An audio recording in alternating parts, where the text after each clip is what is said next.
What's up, everyone? Today we're going to talk about some of the pros and cons of buying a house in the end of this 2024 market. This can be a great time to buy or a not so great time to buy. That's true really in any market. So today we're going to talk about what some of those pros and cons are of buying in the end of this 2024 cycle. So you're going to want to stay tuned for that. If this is your first time visiting my channel, my name is Jennifer Gramling. I'm a real estate agent here in Nashville and the surrounding area. And I just put out these videos, try to get you more familiar with the Nashville market, with homes here, with different areas. If you're moving here or relocating, this is going to be a great channel for you. So be sure to subscribe. And like I said, I am an agent in the area. So if you have questions at all about moving here or relocating, be sure to reach out to me. You can find all my contact information in the description. You can call, text, email, however you want to get in touch. Be glad to get any and all of those relocating questions answered. We're helping people just like you every single day relocate to this area, getting all of your questions answered and getting you in the right spot. So don't hesitate to reach out. Okay, so let's go ahead. Let's jump into these pros and cons of buying at the end of 2024. So as you know, the market has been a little bit crazy over the last few years. We've had a lot of ups and downs, and things are just changing all the time and really volatile. But it can be a really good time to buy still. And I do still have lots of people moving here, relocating from across the country, from all different areas. And it's still a great time to move for them, and it can be for you too. Let's talk about what some of those pros might be right now. Okay, so the first pro that we're going to talk about is interest rates. This is kind of an obvious one, but if you pay attention at all to interest rates right now, they have gone down significantly since a year ago, but also since just about 4 months ago. So this is going to be, like I said, an obvious one. You know, we're probably never going to get back down to those interest rates that we had before that were, 2 and 3%, which everybody is kind of waiting for. Everybody wishes would come back. That's not going to happen. But we were up to almost 8% a year ago. We're down to almost 6% right now. So we are down almost a full 2 percentage points from where we were a year ago. So about a year ago, we were right around 8%. We're down to almost 6% right now. So down almost 2 full percentage points from where we were a year ago. This does incredible things for your purchasing power. The difference in payment on this is significant. Now, I'm not going to get into all of those details. I'll let you cover that with your lender, but purchasing power has gone up greatly just in the past year. And I think, those higher interest rates really put the brakes on home buying, which is what it was meant to do and kind of stop those home prices from climbing so much. But now that those have started to ease off, people got stuck in that, okay, these 8% rates. Well, now your purchasing power is greatly improved by coming all the way down to just right around 6 points, obviously, depending on your credit and your situation and all of those different things, but hovering right around that 6%, that was a year ago. But even just back in May, rates were right around, 7.25%. So even just since May, we're down a significant amount. So rates just continue to drop. I think they're probably leveling out a little bit. I guess we'll see, with this upcoming election and things, how those things are going to pan out, and just keeping an eye on inflation, what's going to happen with that. But as of right now, you've got a lot more purchasing power, which is a really great thing, what you didn't have about a year ago. So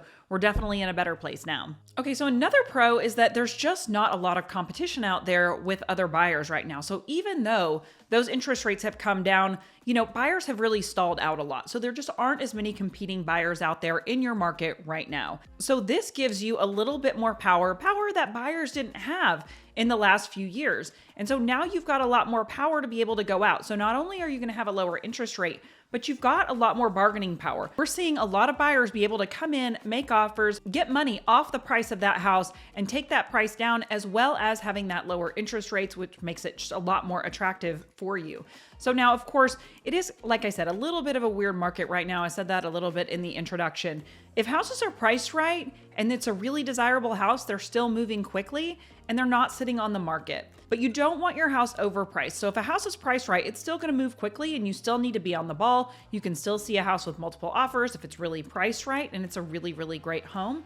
But there are also homes that for no rhyme or reason, one will sell next door and then the other one next to it sits for a while. These houses, just depending on the buyer, depending on their situation, they may be willing to take a lower offer than they would have previously, giving you the opportunity to get in at a little bit lower price and a little bit lower interest rate, making it a win-win for you and also a great time to buy. Okay, another great reason, another pro to buy right now in 2024, builders are offering some crazy good incentives right now. I've been seeing incentives in the last few months from some of these builders that are equal to nothing that I have seen previously. So especially in some of these higher price points, I've seen builder incentives up to $75,000, $100,000. You can use that in some cases with the builder to apply to the price of the house house. You can use it towards closing costs. You can use it to permanently buy down your rate. So if you're already getting almost a 5% rate, if you're almost looking at the high fives, and you can use some of that $75,000 to use to buy down your rate even further, I mean, what can you get your rate down to? You can get it down pretty significantly low. That would bring your payment down close to where it would have been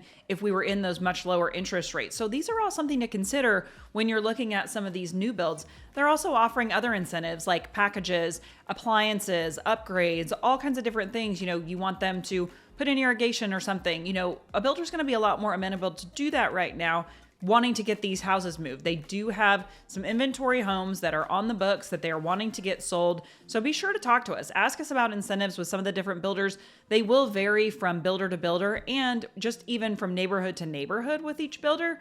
And will depend a little bit on price point and things like that. But I have seen some crazy incentives being offered by builders right now that are definitely worth exploring if you're wanting to buy new, especially if you're looking at a spec home that has been on the market a long while. They might be willing to give you some really good incentives and work a little bit out on the price. They like to do that a little bit less. But those are all great things to talk about. A really good pro to be looking at a new build right now because there are some great deals to be had as far as some of those incentives and things go right now. Okay, so let's jump into the cons, some reasons why you might not want to buy in this market. So right now, there is actually a lack of inventory. So while there are less buyers on the market, there's also less sellers in the market. So that does kind of squeeze your inventory. We still are very low on inventory. So when you go out there and you're looking for a house, there may not be a ton of houses to choose from. There are people who had those 2 and 3, 4% interest rates that we talked about. Imagine you're in that house. You might be in one of those houses. You have that 2 and 3% interest rate. You don't want to sell your house and make a lateral move. You end up buying a house that's equal to yours and paying a lot more for it. It's just not worth it for some people. So number one, that actually is kind of a pro. So the sellers that are in there, the sellers who are currently selling, they want to sell their houses. Otherwise, they wouldn't be selling and getting out of some of these lower interest rates and moving.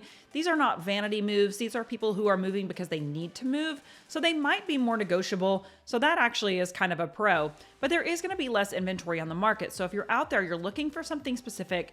I had clients recently who were looking for something very specific, and it was just really hard to find. The thing that you need to do is find an agent who can help you find those off-market deals. I actually have a list of tons of houses of people who are willing to sell in different neighborhoods that just don't have their houses listed right now. So if there's something special and specific that you want, or you just even want to know fully what's out there to sell, there's a lot off market right now that people would be willing to sell if they knew that they had a solid buyer for it. So, talk to us.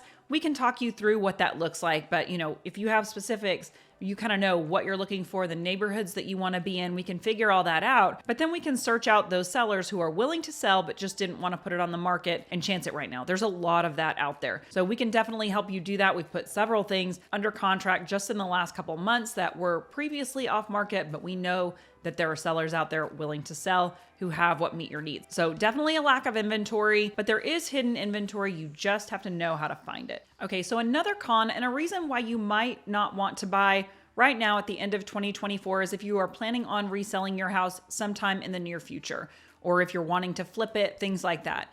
We just can't predict the market in the coming, year to 2 years. The one thing we know about real estate is that it is always a good investment long term. So it's just like the stock market. It goes up and down, it ebbs and flows, but timing it is really hard. And if you try to time it, sometimes you will miss out. There are those people who can buy something and profit in a year just living in the house. I'm not talking about flipping or real estate as a business, but just buying a home as your primary residence. There are those people who can buy and time it just right. But like I said, we don't have a crystal ball. We don't know where the market's going to be, in a year from now if you wanted to turn around and sell it. The one thing I will say, and that's just the case for me, is that I would always rather own. Even if I'm taking a loss on it in a year from now and I decide that I have to move and I need to sell my home, I would almost rather take a loss on that and have owned it and have been able to live in it and do what I want to do in my own home, make changes, do renovations, do all those different things to make it to my liking rather than renting. If you're renting a house and you're, say paying $4,000 a month for rent, you're paying $48,000 over the course of that year that you're never ever going to see again. rather than if you were to buy a house, even if you took a $48,000 loss on it, it was your house. That's what you would have paid to rent anyway. So, and it could go up in that time as well. And hopefully you will stay in that house, or you can hold on to it long term. You could rent it out, a lot of different options there. If that is an uncertainty for you and you think you might need to turn around and make a profit on it,